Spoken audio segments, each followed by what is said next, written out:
艺人于天二女儿于愿起日前在圆山饭店补办婚宴，风波不断。先前因李亚平嫌弃彭恰恰红包，引发3600红包之乱，让宴客当天全失焦，每个宾客到场都被问包多少，只能尴尬快闪。不过瑜伽好友黄西田则是大方笑答3600啊，还说有信心不会被退红包。不过近日他参加节目录影，担心再惹风波，赶紧改口罩交情当然不止这数字，自曝给了2包红包。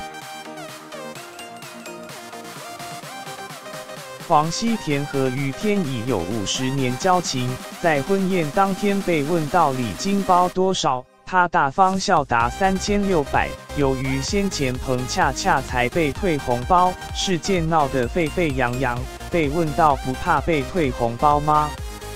他也有信心回不会啦。据苹果日报报道，近日他参加节目录影，坦言我们家是包2包，因和于天的私交，加上女儿黄漏瑶和于愿起很熟，另有私交，所以他自己又再包1包，至于金额他则不愿透露。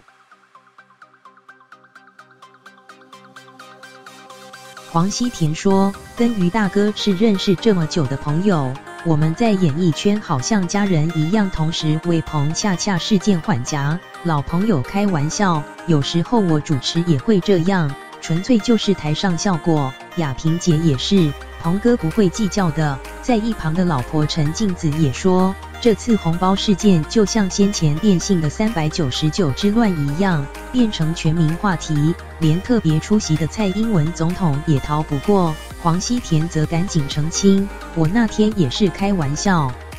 跟瑜伽认识那么久了，